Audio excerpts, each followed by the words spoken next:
Hello, it's Dominique, and today I'm presenting to you CuBirds, an adorable 2 to 5 player game where players compete to have the biggest and best collection of birds.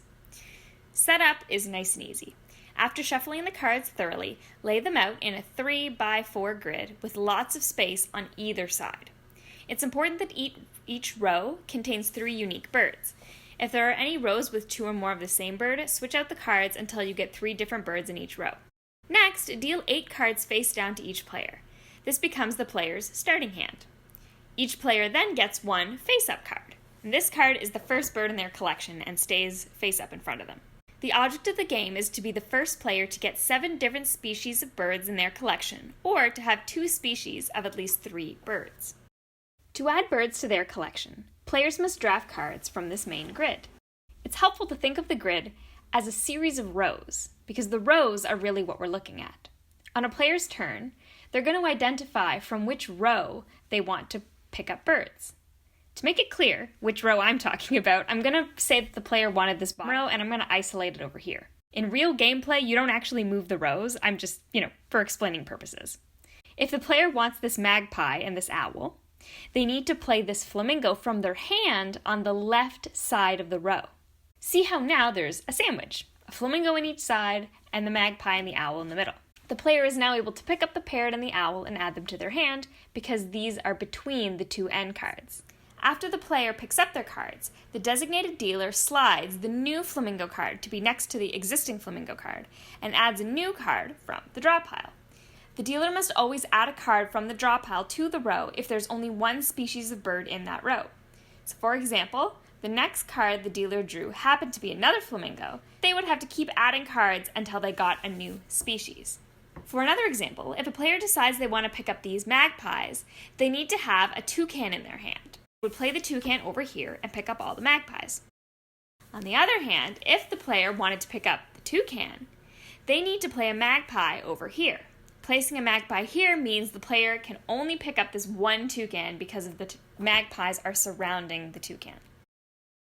A crucial rule to keep in mind is that if a player wants to pick up these ducks, and of course they need to play a robin on this side, but in their hand, the player has 3 robins already. The player needs to lay down all of the robins in their hand in order to pick up the ducks.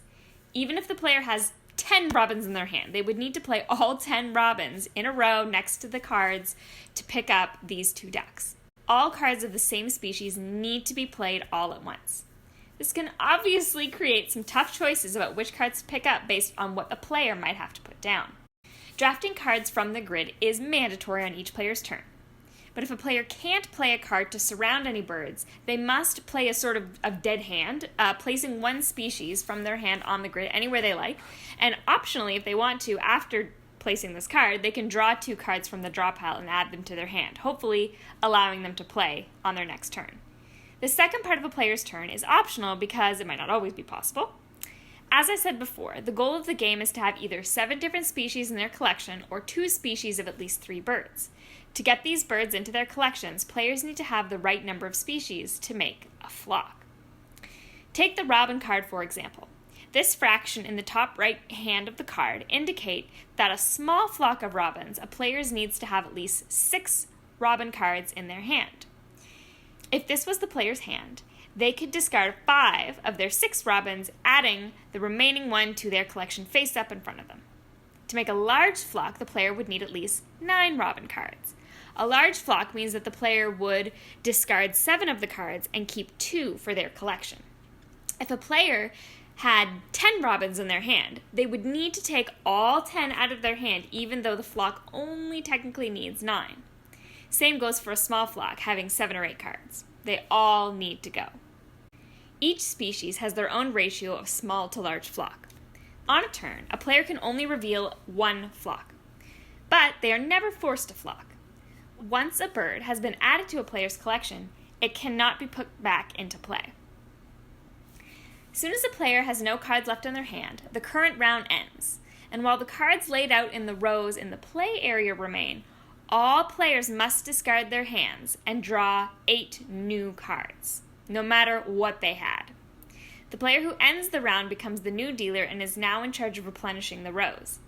If the draw pile ever empties, the discard pile is reshuffled and set as the new draw pile. When a player has met either win condition, the game stops and the player wins the game. CuBirds is one of the first games we added to our gaming collection, and it's been a favorite and we'd love to come back to it time and time again. It's easy to play and makes for relatively short games that can be taught to anyone who likes a good card game. As simple as it is, players do need to make some quick, logical decisions, calculating the worthiness of one card over another, especially when playing with more than 2 people, when the birds the player want might be long gone by the time their turn comes around again. Our box experts weren't available due to the training of a new employee, but we think they would have liked the feathered theme. Check out the Comic Hunter or thecomichunter.net for the latest games, comics, and more. Until next time, happy gaming.